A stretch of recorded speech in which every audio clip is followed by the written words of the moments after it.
awesome lineup of guests for you today. And this is the panel on how to write a villain / the redemption of evil, because as we all know, sometimes villains are better than the heroes. So we're going to start with some quick introductions. Let's start down on the end over there.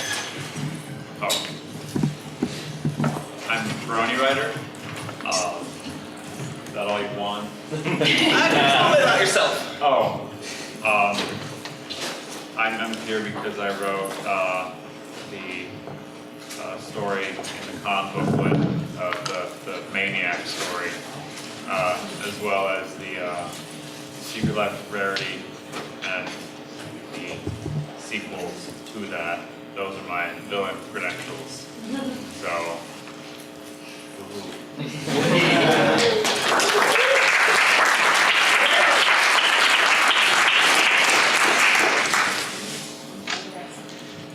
Hi, I'm Seacat Mila, and I wrote a couple stories about Discord. One was called A Pony Sympathy, and one was called Deja Discord.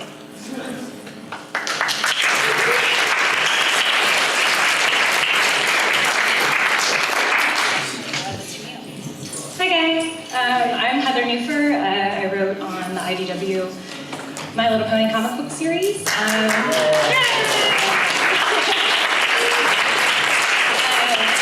the Nightmare Rarity arc, as well as the Bookworm arc, and the Pirate arc, and a few other things in the future. Glad I'm here, you guys are awesome.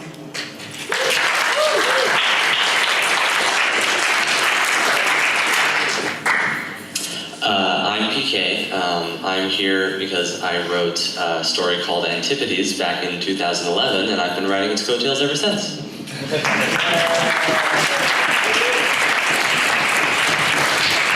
okay, I'm not going to use the mic just because I talk loud. I'm Penstroke.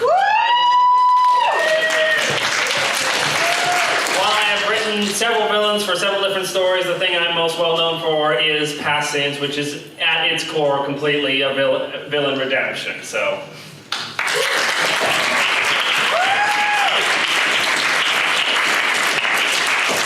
I am Pico Pie. I will also not be using the mic because I run this crazy show. That's it.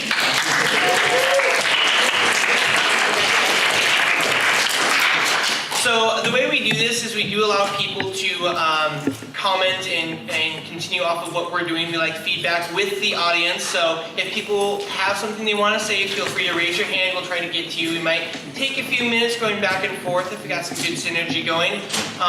We will also, I don't know if Heather wants to be able to answer some questions specifically towards the end. Sure, whatever. Okay, well. It's like when we're asking questions, it's just like, Yeah, it'll work. So we'll try to work in a few questions that can be directed a little bit more towards Miss Heather towards the end. But in the meantime, let's try and keep it a little bit more towards the topic at hand. We don't want to bother her too much. So yes, villains. Villains are the opposite of heroes, obviously. And the thing about that, oh really? Yes. Are you my villain? Are you his villain? No. The thing is that villains can reflect heroes, and a lot of heroes deal with, they see, part of the villain, or they see themselves in part of the villain. A lot of villains see themselves in part of the hero. Sometimes villains are redeemed. My favorite villain of all time is Zuko from Avatar: The Last Airbender. Yeah.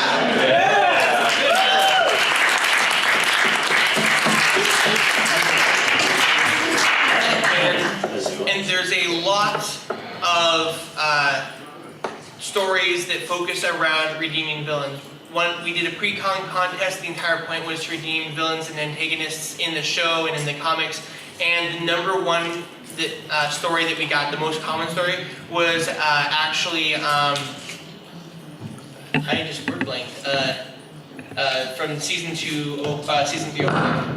Sombra, yes. So Sombra was actually our most common villain that people wanted to redeem, and we had a lot of variety because the thing about Sombra is we don't know a lot about him, and there's a lot of villains we don't know about, and sometimes that makes him better and sometimes that doesn't. So what I think we're going to do starting off with is we're going to go down the line, and we're just going to, what are some of the things that stand out with good villains for each of us. So let's start at the end.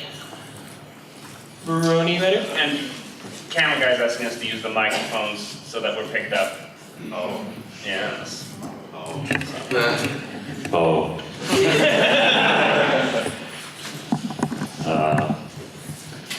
So the question is, well, what makes a good villain? What are some of the things that stand out with good villains for you?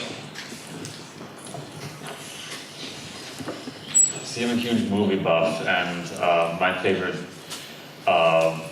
movie characters are always the villains. Hannibal Lecter, Nurse Ratched, Jack Torrance, that kind of stuff. And each villain is always kind of very distinct. The best ones are Hannibal Lecter's nothing like Michael Myers, but I think some of the best villains are shrouded in mystery. They do evil things and you have no idea why, but at the same time they're grounded in humanity. So they're not some evil like alien force, they're people. So I mean, Hannibal Lecter, for all the evil things he does, is a person, and that's what makes him so terrifying. And part of the draw of Michael Myers is he's a perfect blend of unstoppable boogeyman and boy next door. And you have no idea why they do what they do, and we shall not now, nor will we ever talk about Hannibal Rising or any of the Halloween sequels past, other than H2O. Because, I mean, once the mystique's gone, all Michael Myers kills because he's a druid cult. No. So I guess, very relatable almost, but still shrouded in mystery. Those are the best kind of villains for me. Well, I actually like kind of the opposite of that. I like knowing why they do what they do. I like maybe understanding a little bit. I like a little bit of sympathy. I like a little bit of, if they had taken this road, maybe things would have been better. Maybe things could have been, maybe everybody could have been friends, say again. But somehow it didn't go that way, and now we have to deal with that. There's a lot of characters like that, and the one that is springing the most to mind right now is Loki, and his relationship with his brother, and I really like that. I like how weird it is. It's a small word for something. But I think that's what I like. Underlined. Yeah, I think we all think about Loki a lot. I have to, you guys have really good points. I think surprise is a really important element in a villain. There's also this kind of element of, I was gonna say off when I say it, but I'm gonna say it, like a wish fulfillment, like you're like, oh, I can't believe they did that, but I kind of wish that I could do that in some scenarios in my life. So I think a really great villain is this sort of edge where they're almost relatable, but at the same time, what they're doing is atrocious. Like you can, just like you said, like if they went down another road, just like you could go down some road and end up there. I think that makes a really interesting and compelling villain. I like you, don't make those choices. Yes. Yeah, I agree with that a lot. I think that a good villain is someone that you can kind of see a little bit of yourself, of your darker nature reflected in them. The parts that people don't necessarily like to look at but can identify with. But I also really enjoy stories where the characters go up against like forces or personifications of forces or people that represent these forces or these systems or something like that. I find those kinds of stories and those kinds of villains really interesting and fun to work with and read about.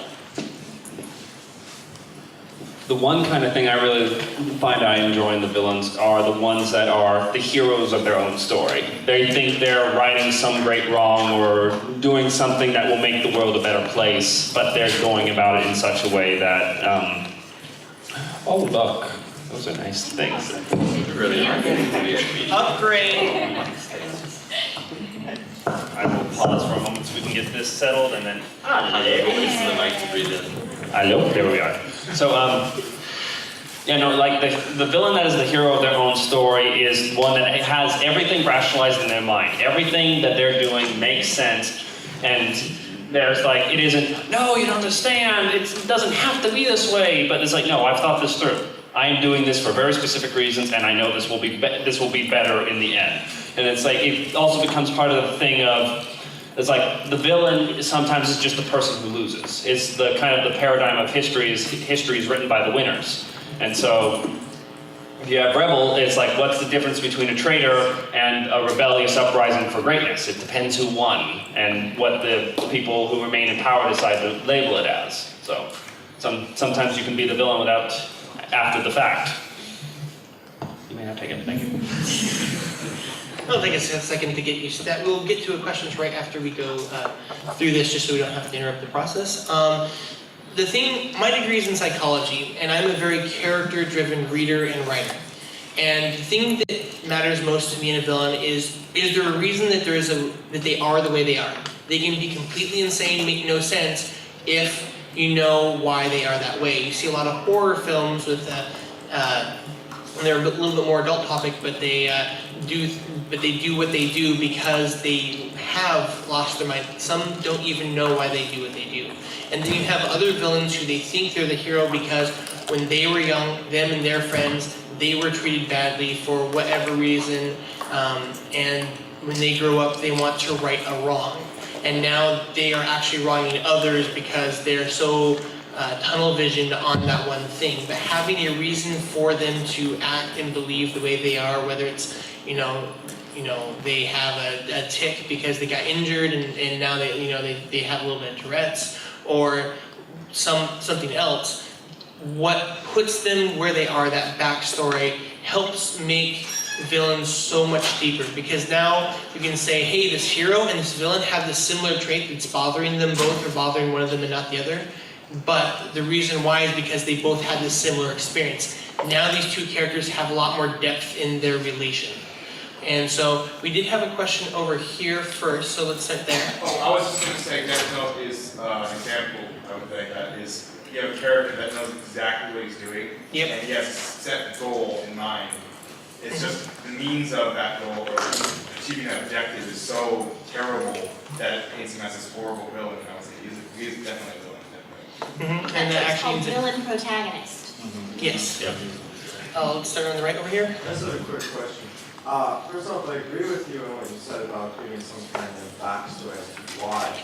But on some villains, let's say like the Joker in Batman, you never find out why he does what he does. True, and I will say that in their interaction, they've developed a history, and even though you don't have what turned him into how he is, you get personal interactions that expand on that. And the other thing is that some villains, they don't have a backstory, like in the movie, when the Joker keeps coming up with a different reason, it adds a mystery to his task.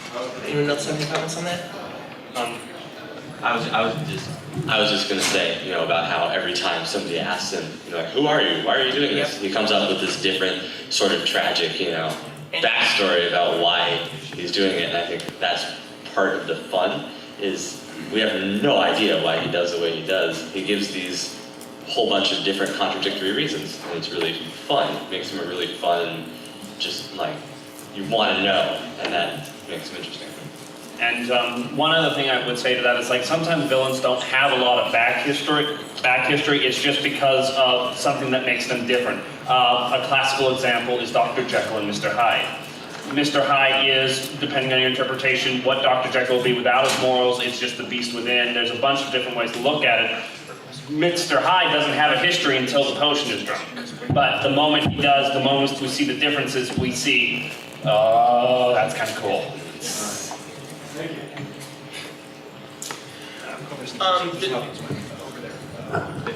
I think we're probably just in the corner.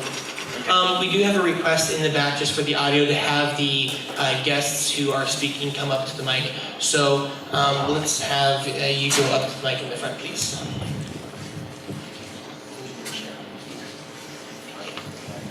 Sorry, not to harp on this subject too much, but kind of tying in what we've all been talking about on what CCAT, her type of villain, and then the Joker from, if anybody has ever read The Killing Joke, that comic is a really good example of like, you know, man, also he kind of does these things, he kind of knows why, but he's also a little insane, and then like at the very end when, oh wait, spoiler alert,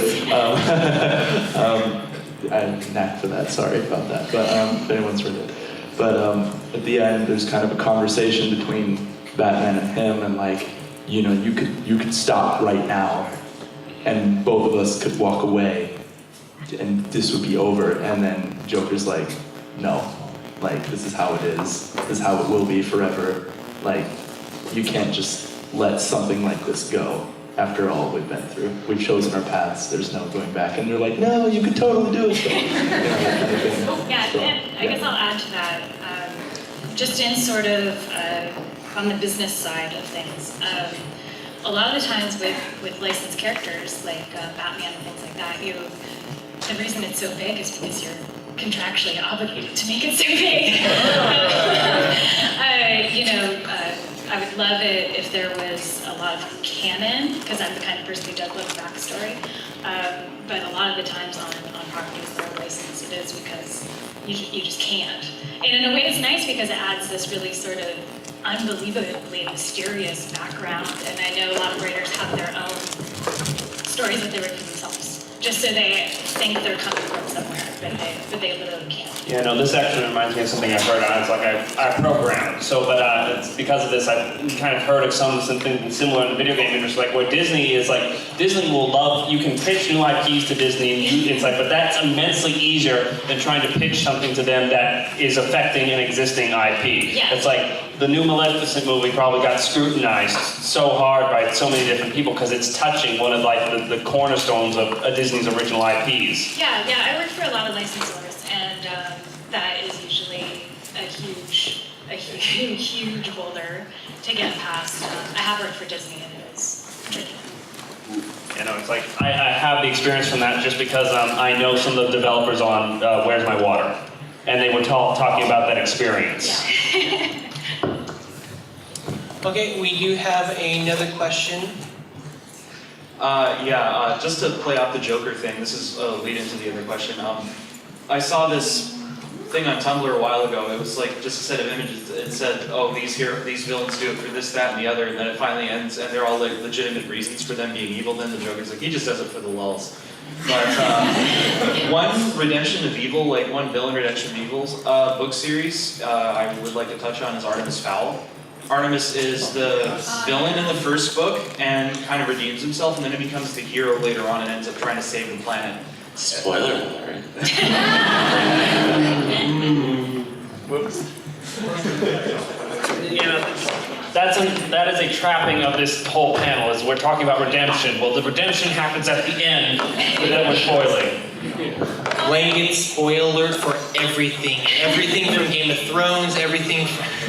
It wasn't sled. The Titanic is Luke Skywalker's father. Darth Vader sinks. Yeah.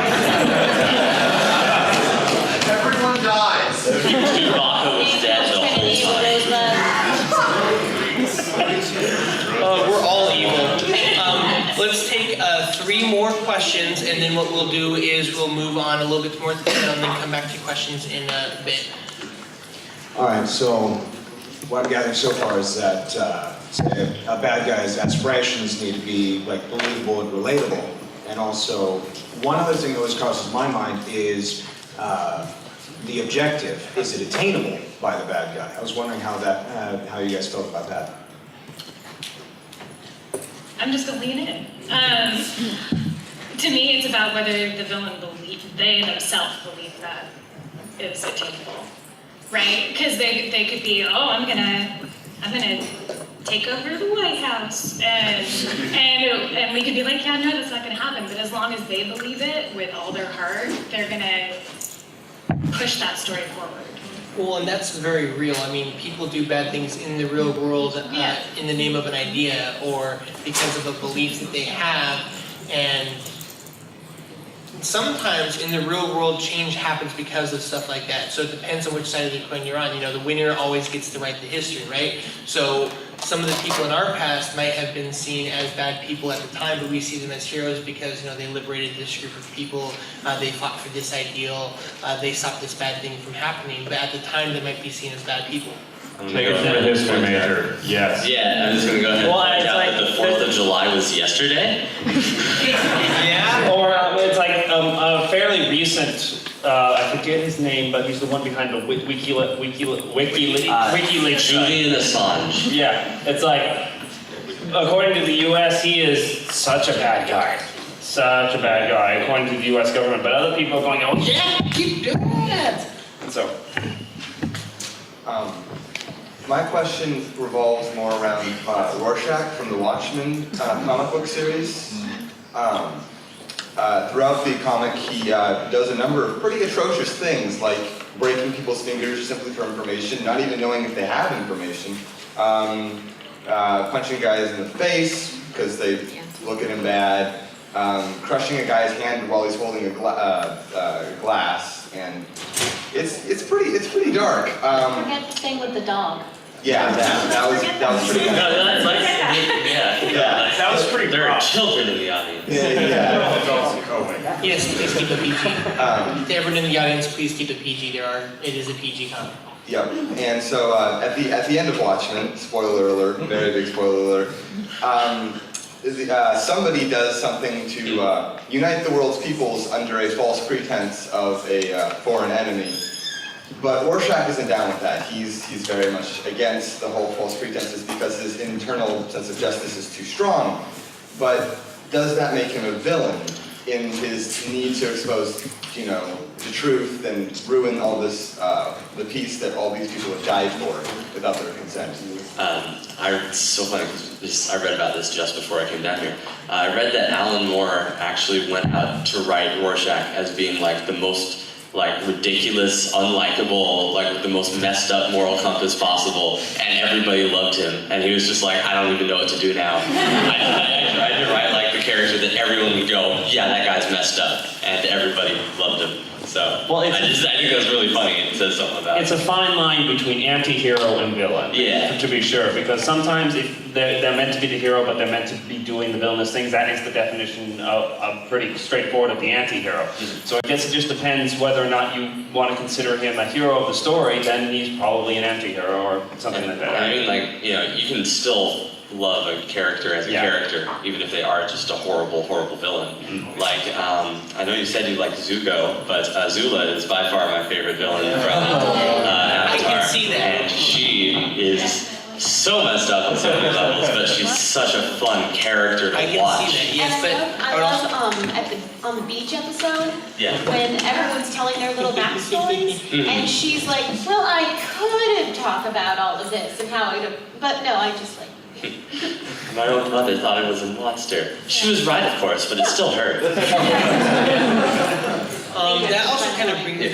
It also leads into a bigger bit about morality, in that when you're talking about what different villains or heroes are doing, you know, at what point is their morality? One of my friends played an RPG where they're all superheroes and they saved the world a number of times, and the GM, the person who ran the game at the end, wanted to have a situation where the world ended, where they couldn't stop it. And they looked at the situation, they thought for a couple hours, and they came, hey, didn't we disarm a nuke? And then you think, you know, we did, we still have that back of our base. And like, it's the world, or we could literally blow up the mountain. And they decided to blow up the mountain, that's how the thing ended. The GM, the entire point was that sometimes the heroes don't win. And then sometimes, you know, the heroes will cross that line to win, too. And it happens the other way with Zuko. Yeah. Right, so that was the last question. Yes, that was the last question for now. We'll get to more in a few minutes. I I think one of the big things about villains that intrigues us is how they can be similar to us but different, which you'll probably hear from me a lot over the weekend if you listen. But what are some of the things that you have all related to in a villain that maybe it's creeped you out a little bit, maybe you wanted them to be the hero so much and they just didn't get redeemed? What are some of the things that you connected with some of the villains, some of the times that made them more of a character? Let's start with you, Brony Ryder.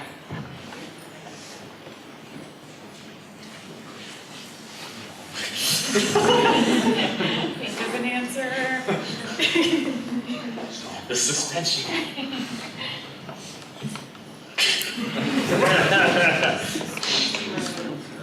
Do you want me to sing the Jeopardy jingle while you're thinking? Would that be enough time killing for you?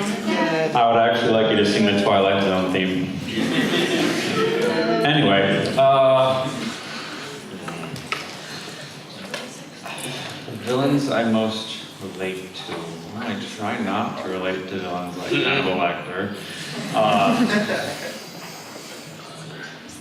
I like the villains. I think I like relate to the. I don't know what relate to, but like if I could pick this villain to be, it'd be the kind of the villains who just kind of like the Joker, who just go all out and are like, "This is who I am.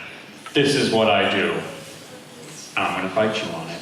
If you try to stop me, I will fight you on it, and I will probably win." Yeah, I wish I had another example. Everyone's mentioning the Joker. He is a very popular villain. He is a very popular villain, but just somebody so gleefully evil that you can't help but just be fascinated. It's like your morality sense is like horrified, but it's like a car wreck you can't help but watch. Yep.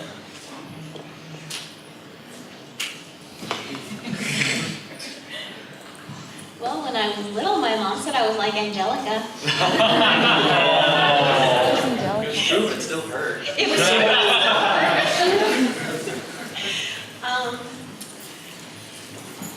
I think the ones that I would relate to are the ones that deal with family problems, with sibling rivalry, or with not feeling like you are good enough for whatever.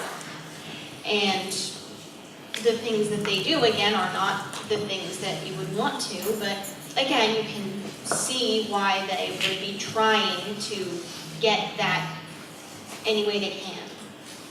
And the things that, I like the ones that do things for family. There's a whole group of ones on Once Upon a Time that's what they do. That the whole thing, everything they do, comes back to something dealing with their family and the people that they love. Like Mr. Freeze? Yeah, Mr. Freeze, yeah. Yeah. Oh, yeah. Back to Batman. Cersei Lannister. Cersei Lannister? I object to that. Hey, she loves her son. She does. We didn't. No, okay. I agree that everything she does is for her family, but I also think that she's really dumb and doesn't know how to do the good things for her family. He does more than Ned. I was thinking more of like Rumpelstiltskin. Everything he did on Once Upon a Time does on the show was in service of trying to, one, protect his son, and then to find him again when he runs away. Which, spoiler, sorry, he runs away. I guess the villains that I relate to the most, or the ones I like the most. I was gonna say, I'm a sucker for a horrific childhood, but I didn't have one, so. Can you be a writer without horrific traumatic I know. I try to build it all the time. Yeah, but definitely anything with a bad past. I think, base fears that we all have are wonderful starting grounds. Feeling like you don't fit in, feeling like you don't have a place, feeling like you're ostracized for whatever thing you do differently or have differently is always a great place to start. I do love maniacal, happy villains. Like, I love how fully, not a PG word, that they're totally into it, like 100%, and that I think always intrigues me. But I think the ones I relate to most definitely have the base fears of not belonging. I don't know if this is, I would say, the one I relate to the most, but it's definitely the one I feel would be the most fun to talk about, which is like Walter White from Breaking Bad. Everyone onto some level wants to be able to do what Walter White did, which is to say, how to phrase this, PG? Just to throw off all your responsibilities that you have, all of society's expectations, you know, just everything. Do your own thing, you know, climb up the ladder, you know, to be the best. And everyone kind of wants to do that on some level. People want to escape the system. They just want to go and do that. And I think that's really interesting. And we get to see, you know, Walter starts from a very relatable place. You know, he's just trying to provide for his family after he's gone, using the quickest way he knows how. And then we get to see how he just lets himself go a little bit more and a little bit more and a little bit more until by the end of the series, he's completely unrecognizable and it's just an absolutely reprehensible person. And it's really, really fascinating to watch. So, yeah.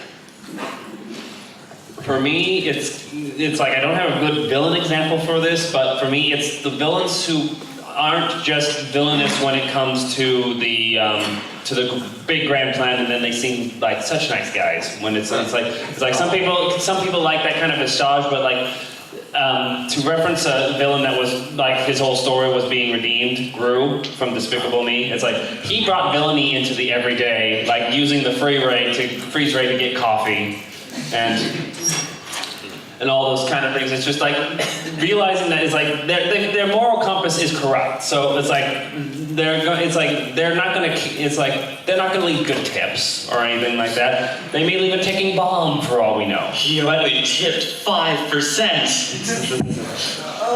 But kind of just the villains where that aspect of them isn't just something that is their day job. It's something that is part of them and integrated in all aspects and is shown in situations beyond where it's like, whoa, I have the death laser. It's like, whoa, I have cheese.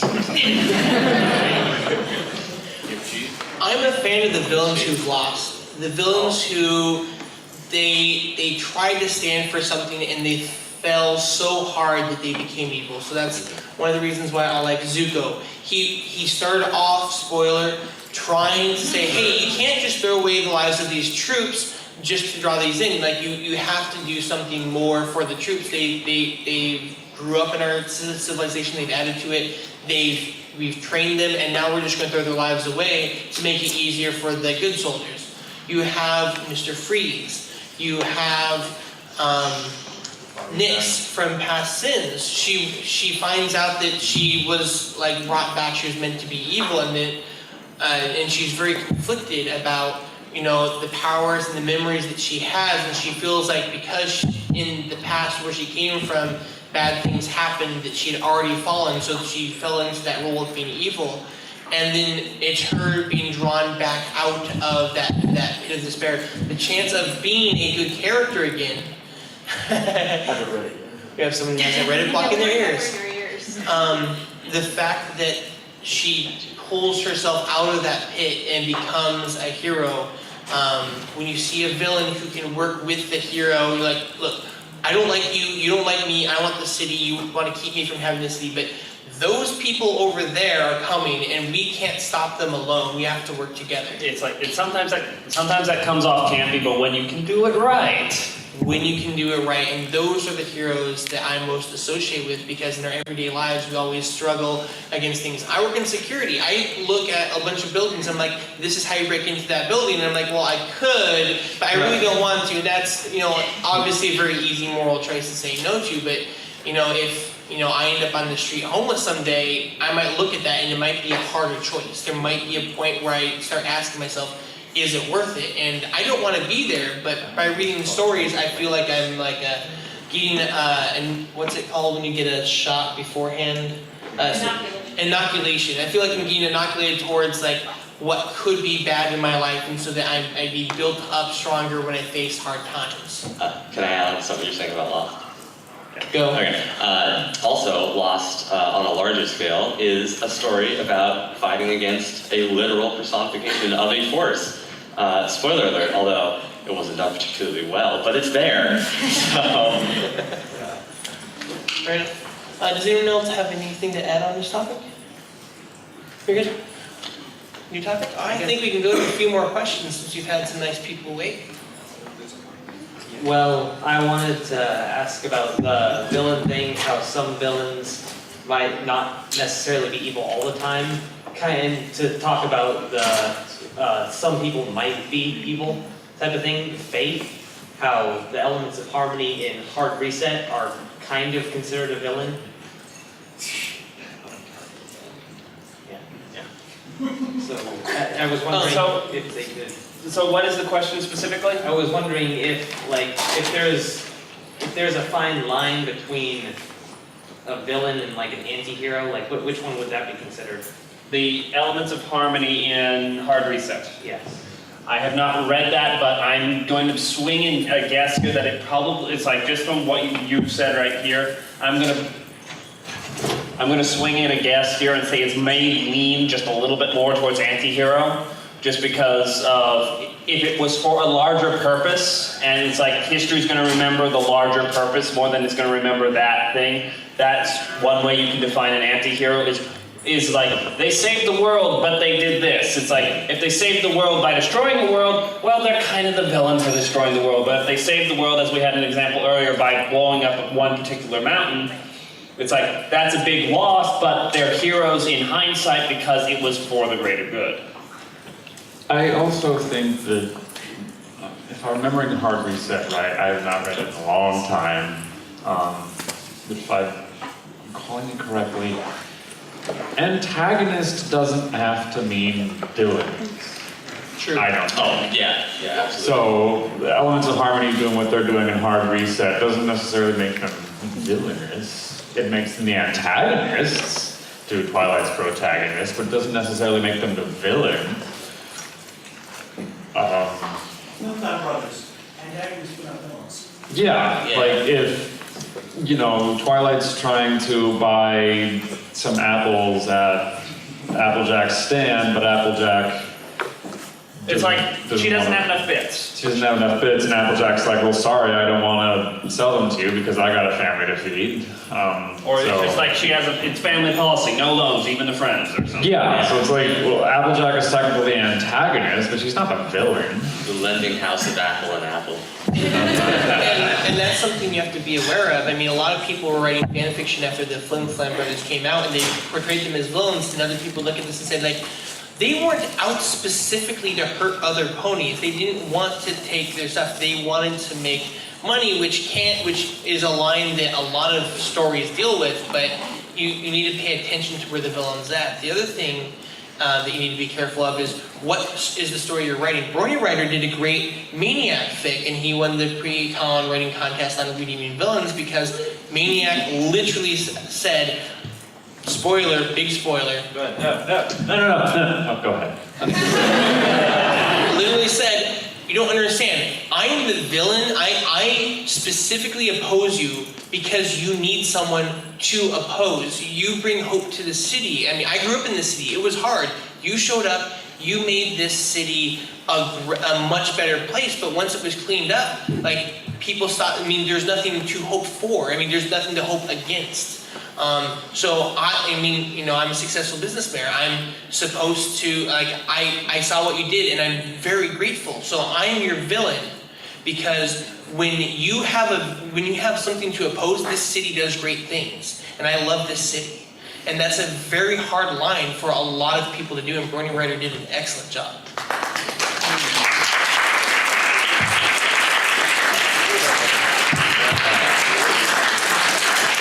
One thing that always bug me about people making Flim and Flam out to be villains is the fact that at least they're super speedy, cider, squeezy 3000. I think I got that right. 6,000? 6,000. Okay. It worked perfectly as advertised. Like, they weren't scamming them. It was... Granny Smith tried the cider. The Granny Smith tried the cider, and it was fine. She, like, begrudgingly was like, this is okay. It's like, they only lost because they pushed it too hard. Yeah, so. it's like, well, one could argue that they've actually had a fall from faith in the series because with their second appearance... Their second one was a legitimate scam. Like, they were actually scamming. It's like the first one, if that had gone well, maybe they wouldn't have had to do it. They could just, we have good a good job, product. Applejack. She's running the Apple Mafia, and she didn't want them to burn into her territory. Ooh, that was very energetic, folks. No, it's if no one else has anything to add? Nope. Okay, next question, please. And there is a line against the wall for those interested. Big old eye. Just as a side comment on that, that is also the same basic thing that happened to Trixie. Yes. And Trixie was a jerk about it, though. You'll notice no one starts overthrowing Equestria until the main six meet up together. Well, I would argue that Trixie actually did kind of bring it on herself by going to find the Ursa Major.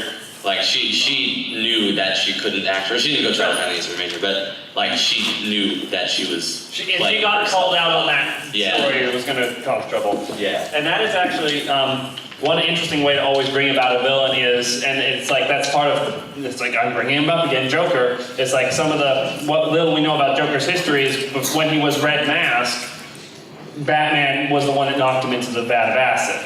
And so sometimes you make your worst enemies. Yeah. Wow.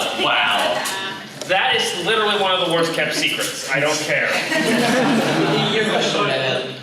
Anyways, the question I had is kind of on the line of backstory and villains who didn't start out as villains.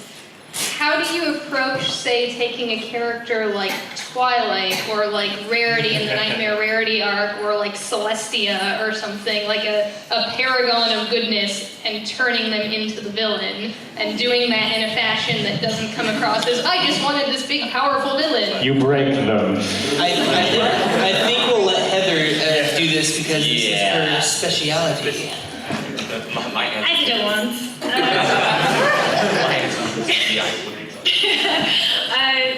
What you really have to get at is sort of what I love, is that the common fall from grace is something that resonates both with the character and with the reader. With Rarity, it emanated out of her fear. And I think that's something everybody can relate to. So if you have a character that really, oozes goodness, then it has to be based in a fear that they could actually legitimately have, or else it feels fake and you're just trying to make a big villain. I just realized, the spoiler alert for the 3-year-old story, in my story, Antipodes, the main villain is Spike, all grown up. And the reason that I gave was that somebody had captured Rarity. There was this big, old evil force that had escaped, and everything was going bad. And somebody captured Rarity, and Spike was really, messed up about this. And so he tried everything he could, and when it all didn't work, he made a deal with the evil force that basically, transformed him over time into what he became in the story and the main antagonist. So that was how I did it, by threatening, something that he loved, and just out of desperation, turning to the only thing that might help. Yeah, it helps if you give them realistic motivations for it that keep them in character, and if at all possible, keep as many character traits as possible from their canon self. So my story, Secret Life of Rarity, she is how do I keep this PG? She's not stable. She's not stable. Stable. Of course. Why? Don't be a hater. sure. Now, You and I will have fisticuffs later. So, with Rarity, twisting her, I started young. I started when she was a filly with school bullies and transferred that feeling of helplessness that she got, and that was her motivation for every bad thing she did. She wanted power. She wanted to have power when she was young. She didn't have any, so she took ultimate power by becoming what she became. But at the same time, I kept her canon personality. I keep it in tandem with the show. So, chapter 4 is the pilot of the show, so on and so forth. I tell them her thought process, and how do I put this? She keeps her generous nature, and she starts to realize I can feel good that way. I don't know if get power is the right There's a way. reward. There's more to what I can do than just what I've been doing. But she's still the villain. She's still totally evil in the story. It's glorious, and I love it. So don't mistake me by saying she gets redeemed, or she's not the bad guy. She totally is. She just has some redeemable qualities to her, but she's still totally evil. It's one additional thing to that could just be simply that for that character, evil can feel good. Yeah, It's like, oh, it's like just to kind of tie up everything he was saying in a bow, is that they were good. They did something bad. It was maybe an accident, but it felt good. And then it becomes a temptation. So I think that answers that question. We're going to take one more and then move it into how to redeem a villain. So, a recent superhero movie, there was a villain that was, shocker, not the real villain, like the mastermind. So, what do you guys think of decoy villains, and how would you write a good one? I'm going to kick this over probably to Heather because I think she might have a little bit more experience in this than we would. that's true for every question. Not true. Don't say things like that about yourself. Decoy villains, personally, I'm just laying on the table. I don't like them. I feel like you spend so much time telling a story about one thing that it seems like an easy out to be like, oh, switcheroo! And it leaves the story sort of unsatisfying. To make a good decoy, you'd probably want to start seeding it early enough that the reader or the viewer, if you're in a movie, would have maybe even minuscule kind of hints, or like second viewing of the movie or second reading, you'd be like, oh crap, of course. But you definitely don't want to like have it be a complete mystery the whole time, or everyone will feel like they've invested so much into reading the story or watching this movie, and then have it like ripped away.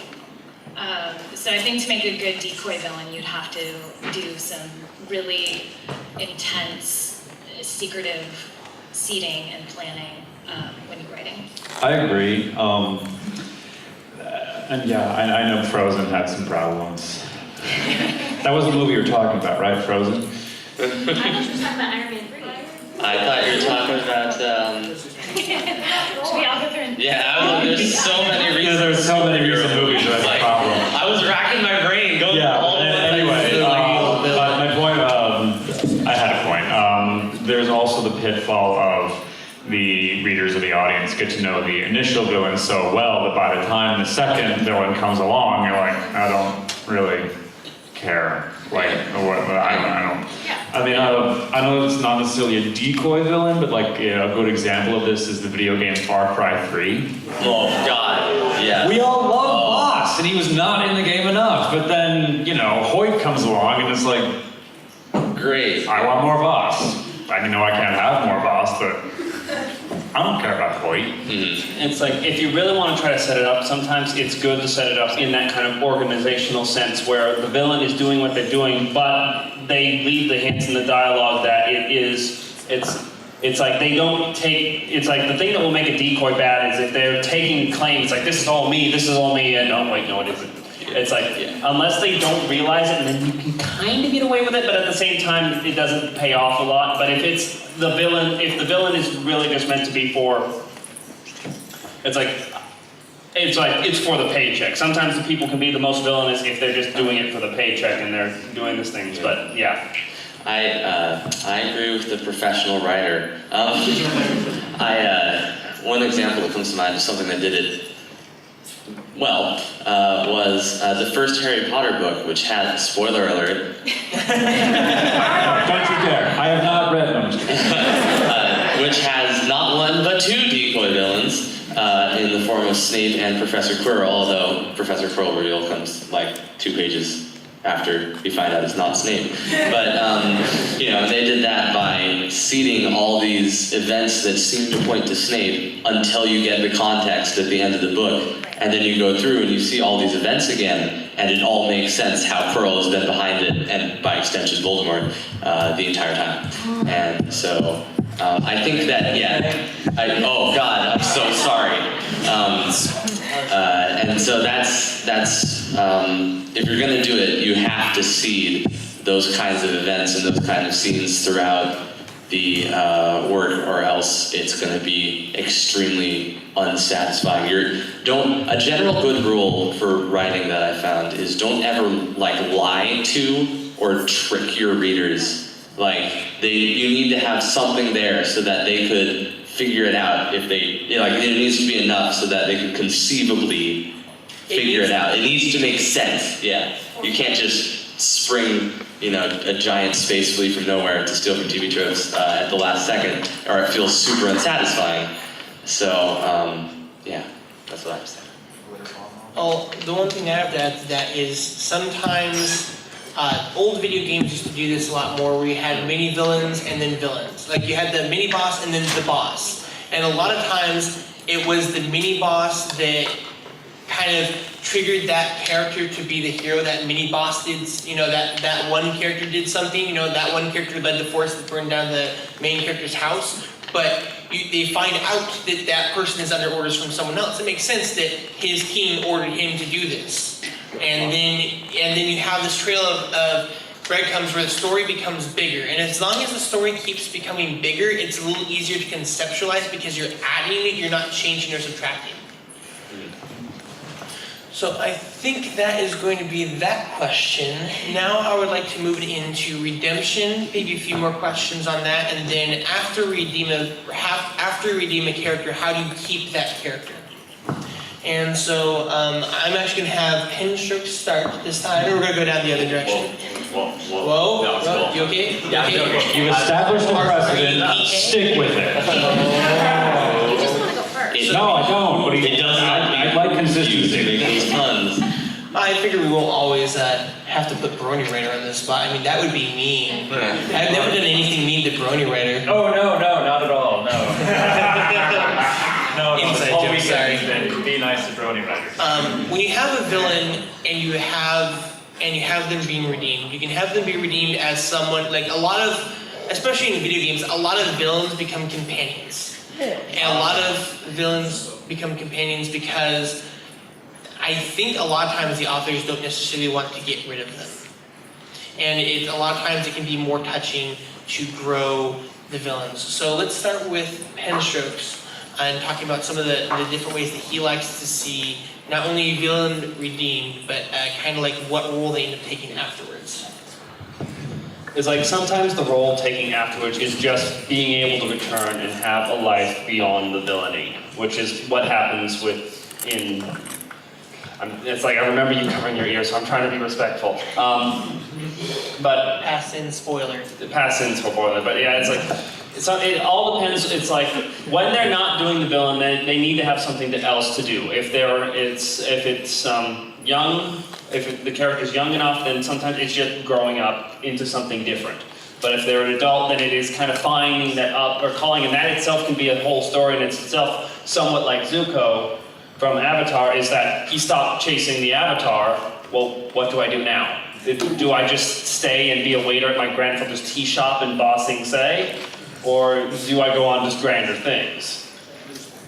But, and as to how the redemption actually happens, it all depends on the villain and how deep they are in it. Sometimes it's like it's like the question I've heard history asked is like, if you were given Hitler baby, Hitler had been accepted into art school. or like it's like you find a clone of Hitler from German evil scientist things, and it's just like a 10-year-old. Do you kill him as soon? Kill baby Hitler? Yeah. Do you kill baby Hitler? Is it morally wrong to kill Hitler if he's a baby?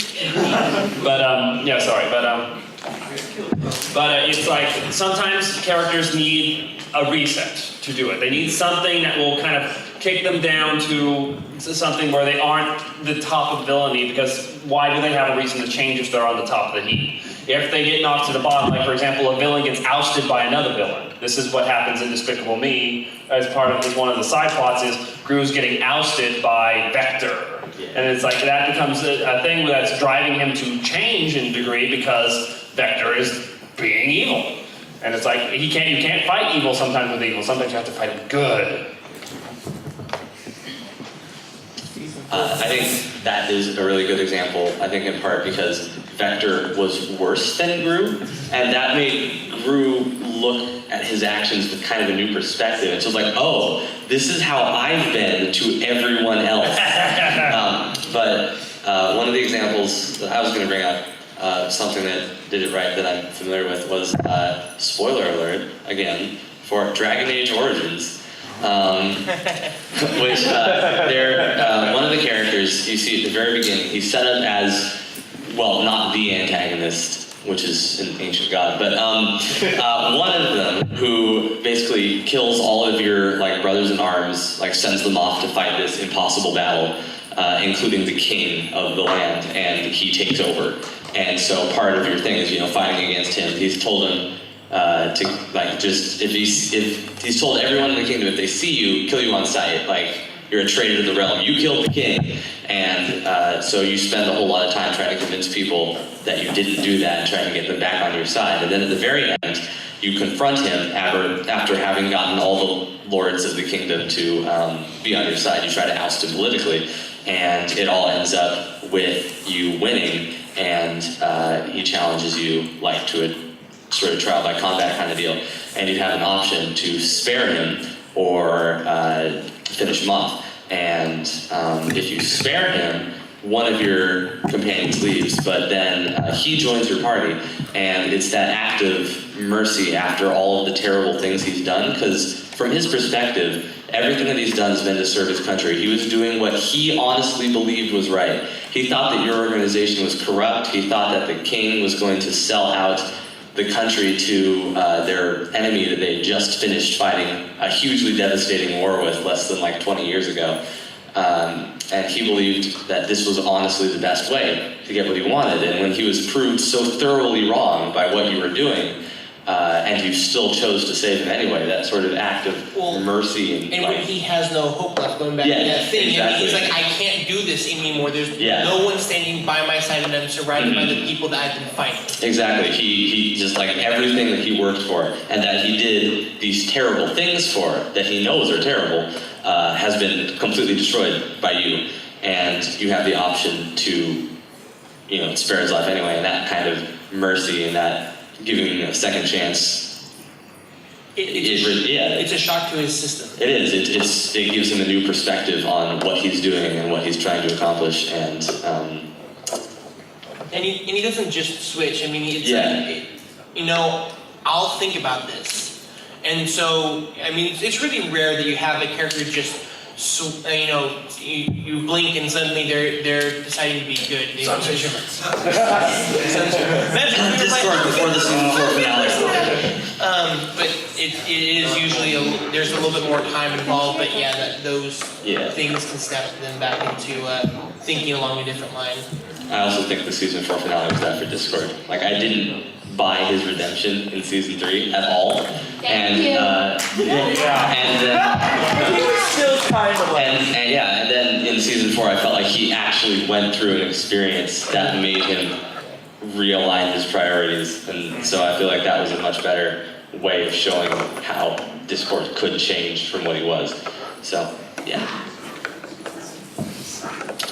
I definitely agree on the mercy bit. Another element that I personally enjoy and sort of the redemption is having a really bad character and having them, have their power stripped away. Whoa! All right, everybody, welcome to the After Dark panel. Just like my power was just stripped away.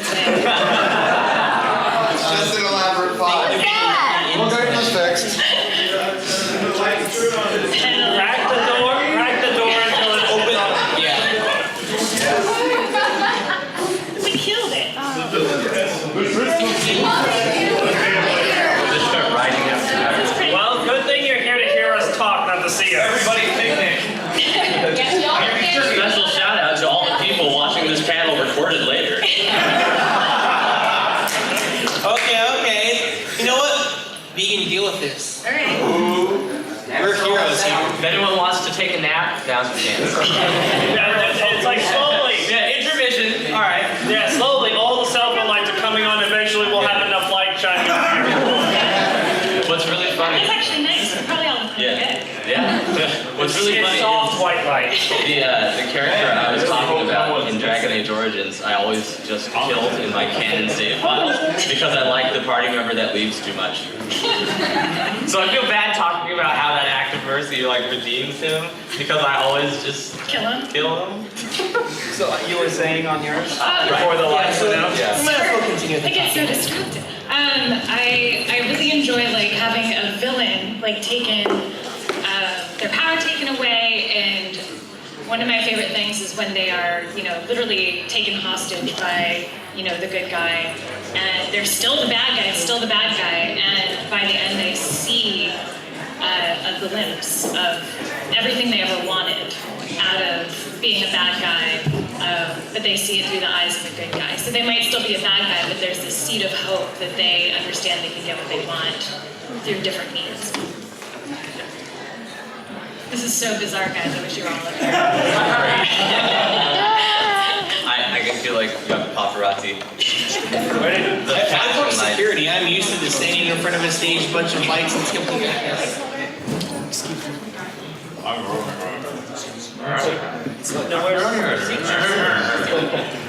I'm confused.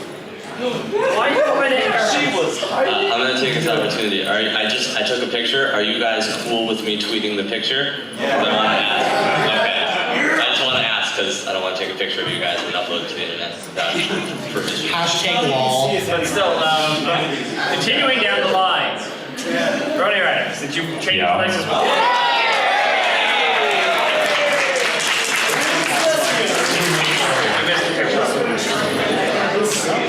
No, I took one already. Okay, well, we're back in it, so how about Brony Writer goes?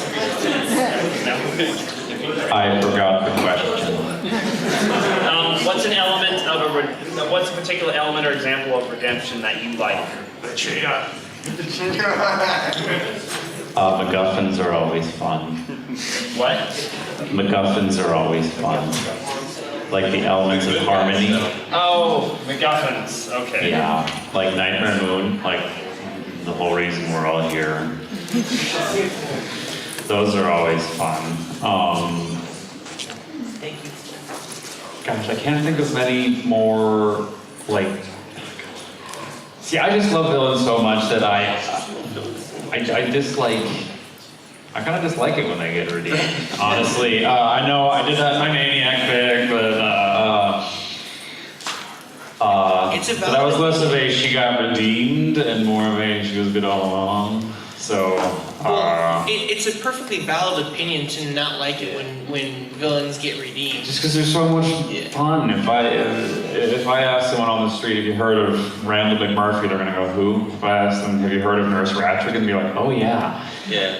And I only like it when certain kinds of villains get redeemed. Like if Azula had realized the error of her ways in the last episode, it wouldn't have been nearly as fun as watching her to collapse into a puddle of crazy. Spoiler alert. They do that. You know, I am not even remotely. I think I'm like 4 or 5 episodes into Avatar: The Last Airbender. So What are I've you learned doing with a your lot. If you haven't seen Avatar: The Last Airbender, I'm just going through leave it with now my and watch it. fiance. All right, Watch the whole thing. I'm going through it with my fiance. All right.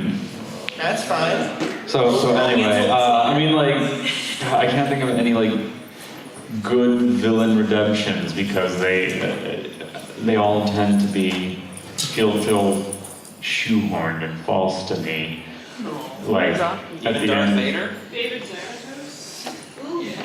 I don't know.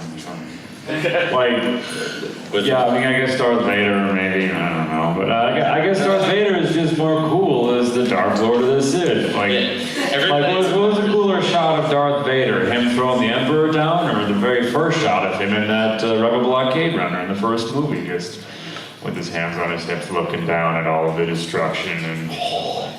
No, the first, him in the first movie is way cooler. When you say Darth Vader, you think of him force choking a dude for giving him lip, not, I'm so sorry, Luke. Yeah, and Return of the Jedi was the worst of the original trilogy anyway. The worst of the original trilogy, though, is still better than any of the Still better than... All right, we're just gonna let that one fall to the ground. Not so loud, please. It's okay. You don't have to yell into the microphone. We're just gonna let that one fall into the ground. Yeah. Anyway, so yeah, I mean, like in the very last. Brody, Mike to CCAC. Okay, fine. And one more question.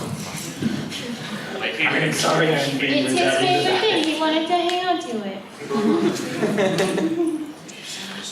You actually reminded me of something. I like when they're trying to be redeemed, they're trying to do the right thing, but they kind of keep having trouble. Or when they're restricted specifically from doing that. Like in one of my stories, I have Discord specifically limited to certain areas of Equestria. He literally cannot go into those places or he will get zapped by like an invisible shot caller. And yeah, Doggy Discord. And there's characters that have trouble because they maybe miss some aspect of themselves, or they feel like they don't know who they are anymore, like has been mentioned before about Zuko. I like when they kind of maybe slip back and then maybe they're brought back again. Yeah, no, Zuko, I mean, that's one of the nice things about Zuko is that he kind of decides to be good and then he's given an opportunity to accomplish what he wanted to do when he was the villain. And he takes it. And then it's not what he wanted to be. You see, what was Megamind? What was that movie? Megamind, he thinks he's won. Yeah, Megamind thinks he's won, and then he's like, well, I take all the money from all the banks, and there's no one to oppose me. Like, it was the game that he liked, it wasn't the final outcome. And so, he then explores, like, and he gets depressed for like weeks. He just like goes and he like steals from a bank. He's like, like he's not getting that rush, like, oh, he did something that felt good, but that whole thing about feeling good being evil, well, sometimes you don't understand why that feels good, or a character doesn't understand, so then they have to like rethink themselves. And then he's like, you know what? I created this hero to stop me and oppose me, and it turns out he's the bad guy. Well, what he wants is he wants that opposition. He wants to play the game that he's always played. And one of the things that I definitely like about redemption is when a character thinks, and when you can go through and explore a little bit of the backstory, a little bit of how they're going to be when they're better, and it leaves things open and they still have questions to answer, because that means the story's not over. If a redemption is done well and you want it to continue and it's done very well, then there's more to it. So going on that, how about I want to cover how characters live while they're, afterwards, and then we will get to a few questions. So let's try and make this a little bit faster so that Heather can get a few questions in specifically. So the live after? How they live live and deal afterwards, after they redeem themselves. Well, yeah, because it's like, I mentioned a bit of that in my answer to the previous one, but the side of it that is just like, that they also have to deal with is, what does everyone else think after the fact? It's like, because sometimes, it's like, some people will hold grudges, and it's just the nature, and it's like, someone can themselves can become a villain of their own, now because, oh, that, you aren't punishing that villain? You're letting them walk out free? No, I will kill them. I will create this massive plan of doom. That's exactly what happened. Yeah, so it's like sometimes that itself can be the old challenge, and that can turn into a temptation to go back to being evil, just because why not be what everyone wants you to be? What sometimes it would seem.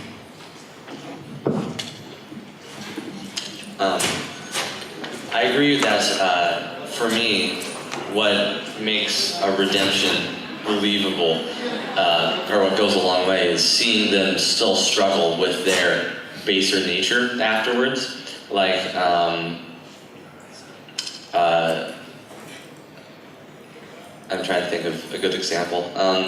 But I just like to see that, you know, it's really unsatisfying if they get redeemed and then they're just one of the good guys afterwards. It's good to see them go through some conflict and show that they're trying to make themselves better, which, you know, I guess you could say that Zuko's a good example of that if you look at the series as a whole.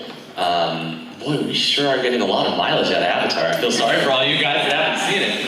I have some good examples from Once Upon a Time. There's Rumble and Regina.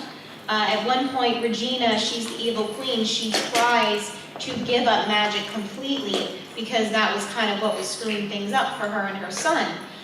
But she has to fall back on it. And Rumble, again, same thing pretty much. He has a son too. He kind of almost has a magic addiction. He tries to give it up, but he just can't. He even says at one point, magic is a crutch that I can't walk without.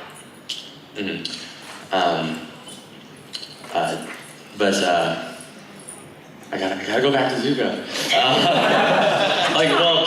Throughout the whole thing, one episode in particular is after he frees, as the Blue Spirit, frees Appa from his imprisonment under Lake Laogai, and that act is so against, you know, his persona that he built up for himself, you know, of hunting the Avatar and trying to capture him. Freeing Appa is so against his idea of what he is and what he's about that it forces him into an existential crisis, and we see him, you know, battling literally his inner demons with the two different colored dragons and everything, and, you know, he kind of goes off the rail a little bit later afterwards, but he faces down his inner demons and decides, you know, it sort of sets him on the path officially as of that moment. You know, I don't want to be the person my father tried to make me. I don't want to be like my sister. I want to go a different route.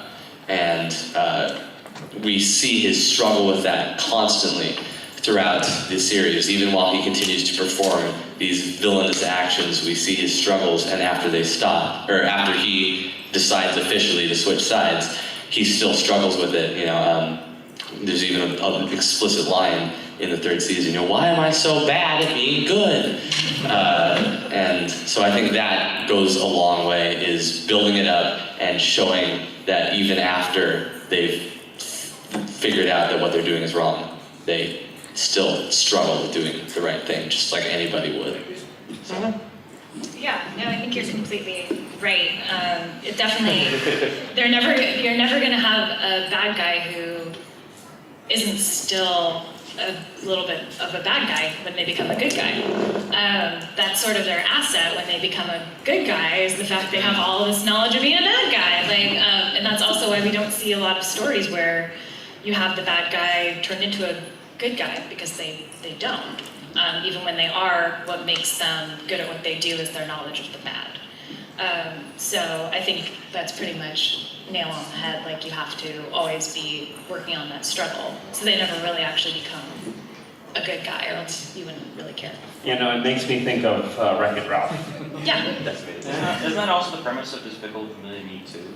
Because he was a villain, he helps the heroes Catch more I villains. think the premise of Despicable Me 2 was sell minion toys. We don't know anything about selling stuff. They already did. It was called the Lorax. Don't even get me started on the Lorax. Just watch the Nostalgia Critic. Oh. So, Marty, ready? Yeah, I guess what they're all saying, just to be succinct about that, to wrap it all up, is have them keep conflict when they switch sides, because without conflict, there's no story. So if, Discord switches sides for good and then rides off into the sunset,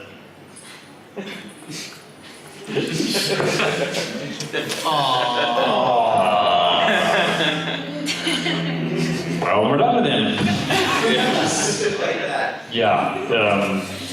The Discord leaves forever, the fanfic. Yeah, I mean, what else are you supposed to do with him? I mean, you have him just kind of like float around. I mean, you can have him float around as a background character, but I mean, that's why Applejack is known as a background pony, because she's had, or was, because after like the first few episodes, she didn't really have conflict. So That's just she because she's didn't do better much. than the other ponies. She's just really secure in who she is and where she is in But her life, she's- which doesn't leave a lot of room for conflict. Exactly. Ergo, she's. Yeah. And anyway, but in my story, The Secret Life of Rarity, she is eventually cleansed of her negativity by the elements of harmony. She relapses in the next chapter because I can't redeem villains. But between the point of her cleansing and her relapsing, she goes through tremendous guilt over everything she's done for the past, I think it was like 15 years or something like that. And she starts like having flashbacks almost. She has serious post-traumatic stress disorder from everything. And that's what drives the conflict forward, is seeing how is she going to deal with this by relapsing. So, Fair enough.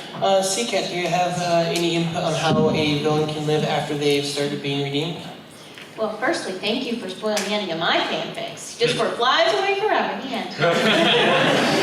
Yeah, well, No, again, like they've been saying, I like when they have the conflict. I like when there's people that trust that villain and there's ones that still are going to be wary. There's always going to be someone that's still not going to trust them completely. Everyone else could be vouching for them, but they're still like, I remember what you did, okay? I'm not so sure that this was all because you just want to be good. You may just be playing the other side, playing.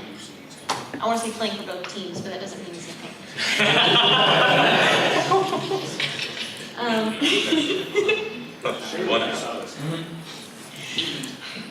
But in mine, there are a lot of ponies that still don't trust Discord.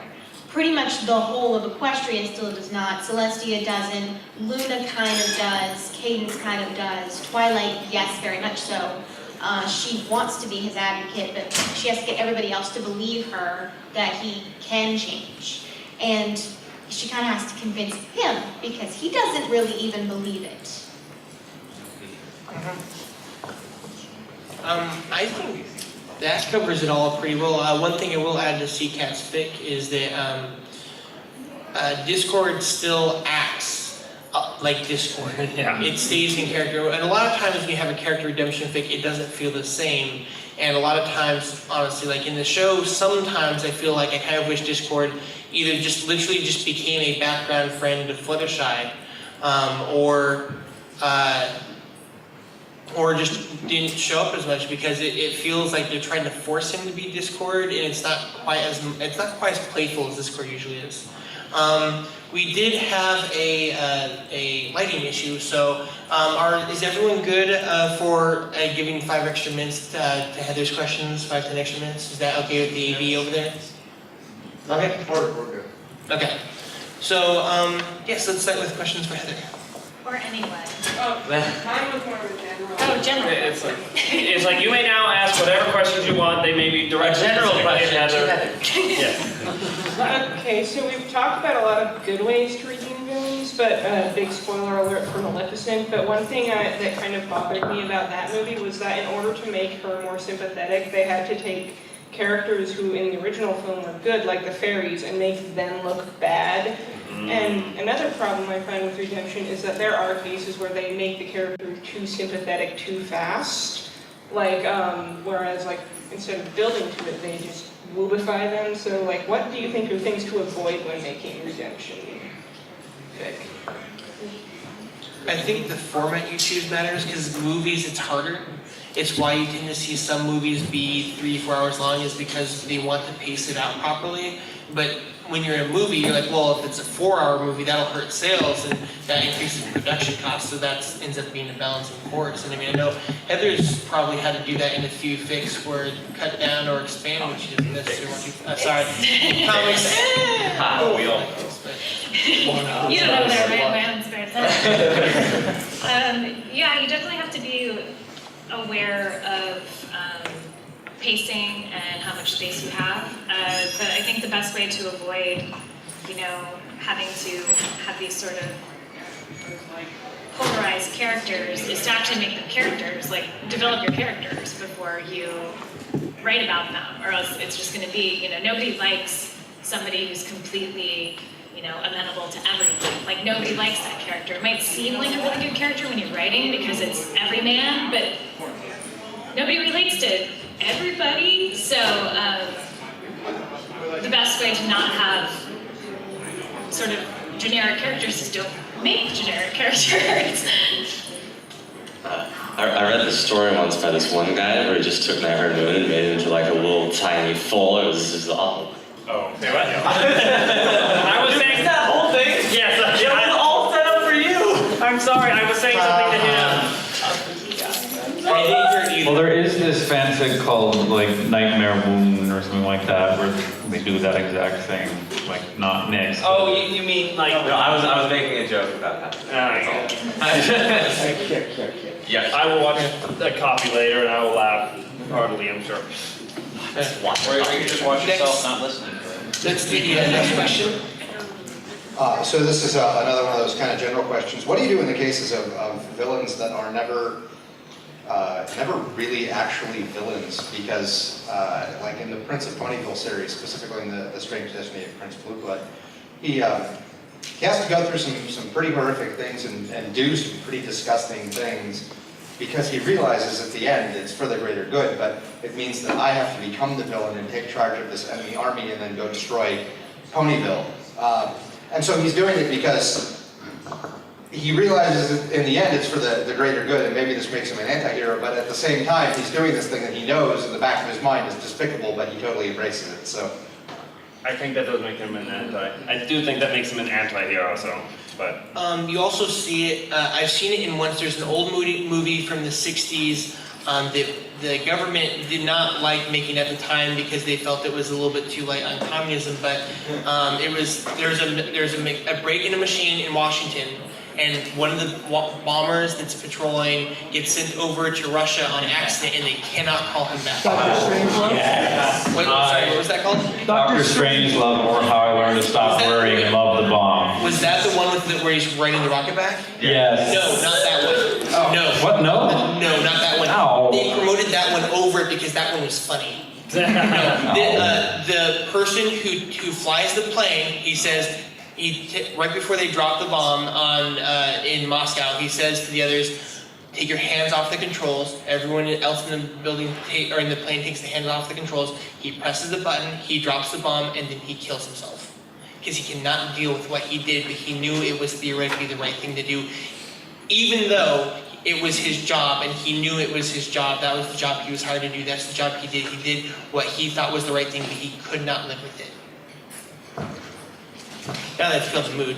I got all excited about Dr. Strangelove, and now I look like an idiot. Now I'm just a lot of people.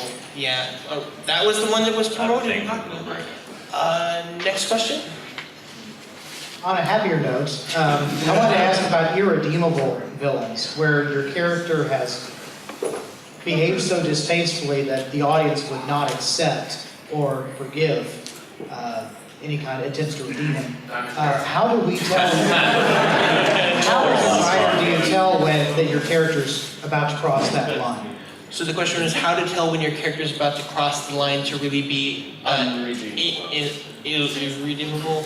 Whatever. Right. You can What TV Tropes calls the moral event horizon. I'm not convinced it exists if you're a good enough writer. I don't think you can ever ruin a character beyond redemption if you're a good enough writer to pull it off. But the farther out they are, the longer it's going to take to get back. Unless they're Hitler. You can't ruin them. Well, you're just not a good enough writer then if you can't. Nope, nobody's a good enough writer. Wait. You might be able to redeem I Hitler. can answer this.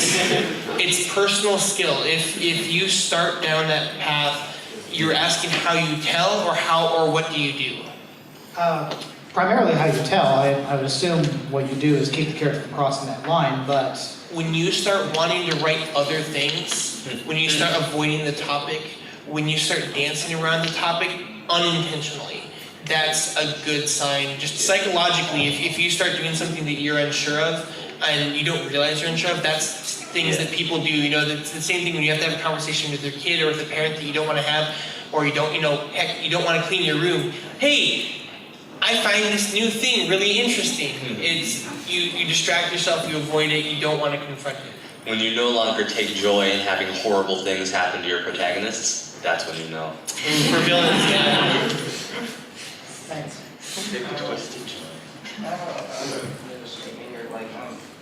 Could you lean into the mic? Could you lean into the mic? What would happen if basically if Ghost was to get into anti-heroes, or in this case just initially appearing to be villains, but then, well, okay, I'm just find a word. Well, and then it was again the supposed protagonist, basically just, or the opposing parties, is just as evil as done. So like in the Devil's Rejects, where it's about 3 serial killers and you just like kill people brutally. But then there's the sheriff who captures them, but then proceeds to torture them exactly the same way they did. So like both are just equally as evil. So what kind of dilemma is that like? Those stories are really fun. They are actually.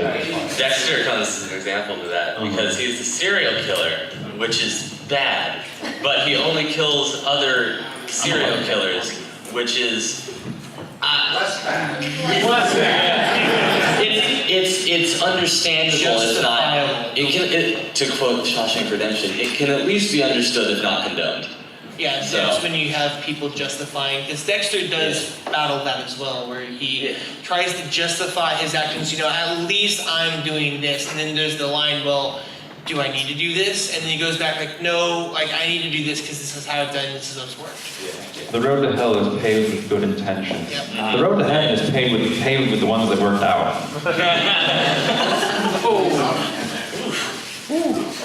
That's a bitter pill to swallow. Thank you very much. Yeah. I also had a question about the value of irredeemable villains. We already kind of covered the Joker, and they don't really go into his backstory or his motivation. I think another good example is Moriarty from the BBC Sherlock. They don't go into his backstory, and pretty much the only attempt they have at going into his motivation is because he's bored. So, I would say the Joker's also really bored, and it's Batman is the only thing that brings him great joy is to bother Batman. yes, I kind of figured with villains like that, it's almost the same idea in a horror movie that the monster you don't see is scarier than the one they show you. Is if you know the villain's motivation, even if it's flawed, you feel like there's something human there I can connect with, and if I could just talk to him, I could reason with him. When there's no motivation, you have no idea what they're doing this, it almost makes them scarier. Like, I don't see any humanity there, there's nothing to connect to. Same with Sombra. Maybe it depends on whether or not you want to be scared by them or you want to feel for them eventually. I guess I don't think that every villain needs to be redeemable, and like you don't necessarily need to have that sort of human connection, like, oh, I understand what they're doing, they're so, like they're struggling with this. That doesn't necessarily need to be there. It can make for really great, really interesting characters, but it's also perfectly fine and acceptable to just have a really bad guy that the heroes fight against and beat, and they just lose forever. So, like, that's totally fine. That's what you get in Monster Fix, like Alien or something. It's something that sometimes it's something that isn't sentient enough to comprehend right from wrong. It's doing what instinct dictates. And that can also be a human character. Yeah. Oh, I'm sorry. I said, read the book, they're really super smart, they just don't care. Human characters can also be that, like they just don't understand, so they don't care. It's super fun to have a story where it's just the good guys win. There's nothing wrong with that. Well, and I mean, a lot of this really came out of World War II, where it's like, look, Germany is doing this and this and this, and it's not like, they got to the point where they were executing all the prisoners of all the Allied forces, and there was literally, from the structure, there was nothing redeemable. There's a reason why in German culture, they don't talk about it. You don't bring it up because it is so bad that there's no really redeeming thing other than you could argue maybe some technology, but it's not justifiable.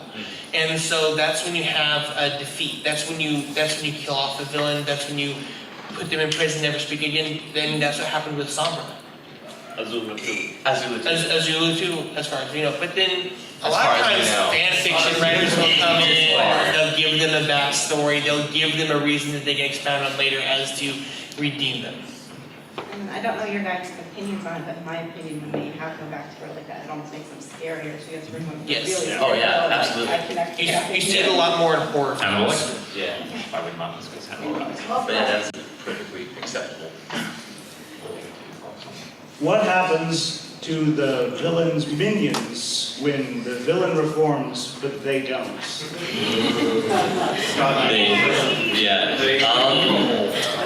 They form a union and hedge themselves out to other villains that need, temp work around the holidays. They go out to breakfast at Denny's and go, no, what?